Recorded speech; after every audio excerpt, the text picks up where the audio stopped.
Yes, good morning everyone. आगे मैं आपके लिए लेके आया हूँ 10+2 के ही अपना टॉपिक चल रहा था डिटर्मिनर, उसके कुछ डिटर्मिनर्स के यूज। इसमें से फर्स्ट यूज है जैसे कि use of some, enough and any. पहला यूज इसका यही आता है, use of some and any, some का, इनफ का और एनी का यूज। तो डियर स्टूडेंट्स, सम, इनफ और एनी का प्रयोग इन डिटेल, यानी डिटेल में इनके प्रयोग के बारे में स्टडी करेंगे। सम और एनी ये किस अर्थ में? सम या एनी थोड़ा, कुछ, कोई। और इनफ थोड़ा, कुछ या कोई के अर्थ में तो सम और एनी का प्रयोग होता है, और इनफ का मीनिंग होता है हिंदी में काफी, पर्याप्त। With uncountable and countable noun, यानी ये सम, एनी और इनफ है ना, काउंटेबल और अनकाउंटेबल दोनों के साथ प्रयोग होते हैं। सम, अब आगे इसमें दिया हुआ है सम विद प्लस ई है सेंटेंस, इसलिए पॉजिटिव सेंटेंस में। इसका मतलब है sentence some with positive sentence, any with negative sentence. यानी सम जो है ना वो पॉजिटिव सेंटेंस में प्रयोग होता है, और एनी जो होता है वो नेगेटिव सेंटेंस में इसका प्रयोग किया जाता है। एग्जाम्पल से ज्यादा अच्छी तरह से क्लियर होगा ये। I have some water, I have some water, ये पॉजिटिव सेंटेंस है। सम वाटर अफर्मेटिव सेंटेंस है, positive sentence, affirmative sentence. I didn't have any water, ये नेगेटिव सेंटेंस है। ये अनकाउंटेबल नाउन के साथ प्रयोग है। वाटर अनकाउंटेबल है, गिना नहीं जा सकता पानी को, तो ये अनकाउंटेबल है। अब इस कॉन्सेप्ट को थोड़ा डिटेल में समझते हैं, आगे इसकी थोड़ी डिटेल में स्टडी करते हैं। पहला सेंटेंस है आई हैव लेस या लिटिल वाटर। लेस या लिटिल नेगेटिव सेंटेंस में प्रयोग होता है, बहुत कम, ना के बराबर है। यानी लेस या लिटिल का मतलब यहाँ पे ना के बराबर है। आई हैव सम वाटर, यानी आई हैव सम वाटर, मेरे पास कुछ पानी है। ये न्यूट्रल में नहीं, प्राप्त है। जितना है ना, है तो थोड़ा, परंतु जितना है ना वो मेरे लिए काफी है। उसके लिए पर्याप्त शब्द, पर्याप्त, सम पर्याप्त के लिए, और लेस या लिटिल ना के बराबर के लिए प्रयोग होता है। आई हैव मच वाटर, और मच पॉजिटिव में काफी, अधिक, भी बहुत ज्यादा है। भी मेरे पास जो भी है ना पानी है वो बहुत ज्यादा तो नहीं है, परंतु मेरे लिए पर्याप्त है, काफी है। भी अनकाउंटेबल नाउन में ये तीनों इनके प्रयोग होते हैं। I have few, few negative में कम, ना के बराबर है। Some boys, I have some boys neutral पर्याप्त। I have many boys positive में ये काफी, पर्याप्त के लिए प्रयोग होते हैं। यानी ये जो होते हैं ना फ्यू, सम और मैनी, ये काउंटेबल में प्रयोग तो किए गए हैं, और ऊपर जो ऊपर वाले जो है लिटिल है, सम, ये अनकाउंटेबल में प्रयोग है। इस प्रकार एवरी का प्रयोग, इसी प्रकार एवरी का प्रयोग, एवरी का प्रयोग ईच, ऑल, बोथ, इनका प्रयोग हम करेंगे। एवरी, ईच, ऑल और बोथ का। एवरी का प्रयोग हर कोई के अर्थ में होता है, हर कोई। एवरी बुक्स, एवरी बॉय, यानी काउंटिंग है, ये काउंटेबल है। Every book, every boy. Each का प्रयोग हर एक, हर एक के लिए, प्रत्येक के लिए, प्रत्येक या हर एक के अर्थ में प्रयोग होता है। Each book, each boy. Third है ऑल, ऑल बोल सकते हैं, ऑल, सभी या सब। All the books, all the boys, इसी अर्थ में ये प्रयोग होता है। नेक्स्ट है बोथ, दोनों, both books, both the boys. Whole, whole का अर्थ सारा, पूरा, यानी जितना भी हो सारा। The whole world, the whole book, पूरी बुक। फुल, इसी तरह से फुल, हाफ और क्वार्टर है ना, ये भी डिटर्मिनर्स के रूप में प्रयोग होते हैं। फुल, हाफ और quarter. Full glass, full jug. Half, half the glass. Quarter, एक चौथाई, क्वार्टर दी ग्लास। तो ये सारे है ना जो डियर स्टूडेंट्स, वो सारे अपने डिटर्मिनर्स हैं।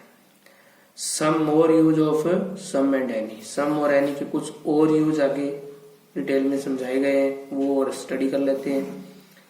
Some and any, both these word refer to quantity, दोनों ही वर्ड है ना सम और मैनी, ये मात्रा को शो करते हैं एज वेल एज नंबर, और साथ में नंबर को, मात्रा और नंबर दोनों को शो करते हैं। यानी सम जो है ना वो होता है some and any, both these word refer to quantity, मात्रा एज वेल एज नंबर और संख्या।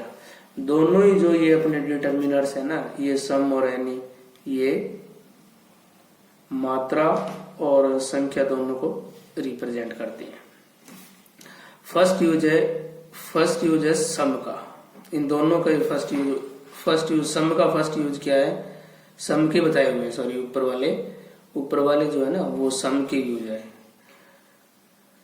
इन अफर्मेटिव सेंटेंस, हाँ वाले वाक्यों में, अफर्मेटिव सेंटेंस हाँ वाले वाक्य बोल सकते हैं, सकारात्मक वाक्य में, सकारात्मक वाक्य सिंपल सेंटेंस, उनमें सम का प्रयोग होता है। There are some children outside, there are some children.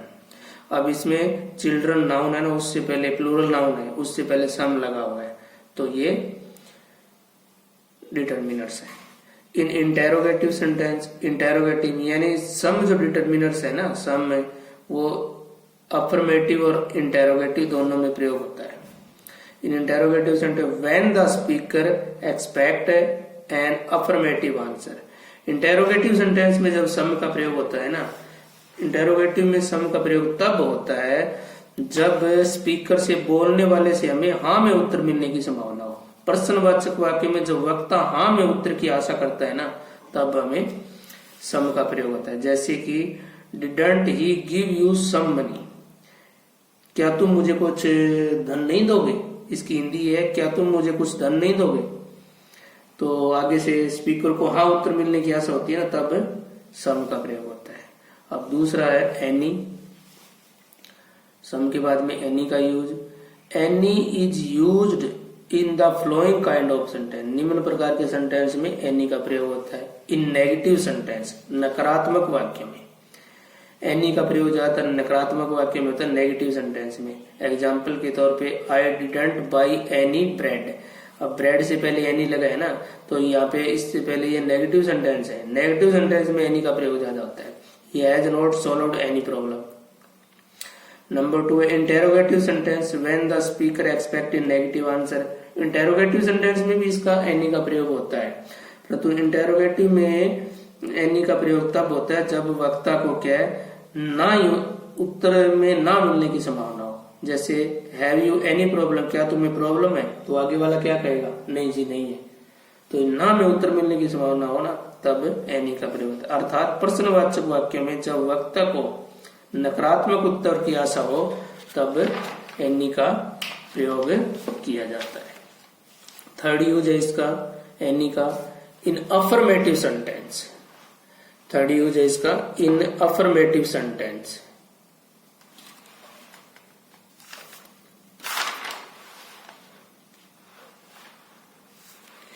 In affirmative sentence, in affirmative sentence where negative or negation is implied, अर्थात ऐसे सकारात्मक वाक्य में जहाँ निषेध अर्थात नेगेटिविटी नहीं, तो ऐसे अफर्मेटिव सेंटेंस में भी एनी का प्रयोग किया जाता है जहां से निषेधात्मक आंसर मिलने की संभावना हो। In such case any is generally used with the following word, ऐसे केस में एनी जो है ना निम्नलिखित शब्द के साथ प्रयोग होता है, प्रिवेंट के साथ, प्रिवेंट वर्ब के रूप में, विदाउट जो होता है प्रीपोजिशन में विदाउट लगा हुआ उसके साथ एनी लगेगा, ठीक है। हार्डली या स्केर्सली एडवर्ब होते हैं, इनके साथ ये लगता है। अर्थात ऐसे वाक्यों में प्रिवेंट, विदाउट, हार्डली, स्केर्सली ये शब्द अलग अलग रूप में, वर्ब के रूप में, प्रीपोजिशन के रूप में, एडवर्ब के रूप में ये प्रयोग किए गए होते हैं। एग्जाम्पल से इसको और ज्यादा अच्छी तरह से क्लियर कर सकते हैं। जैसे कि we did the work without any difficulty, we did the work without, without लगा हुआ ना, विदाउट के बाद में एनी लगा है, विदाउट एनी डिफिकल्टी। सेकेंड है please try to prevent any loss of goods on the way, यानी एनी से पहले लॉस, लॉस से पहले एनी लगाए।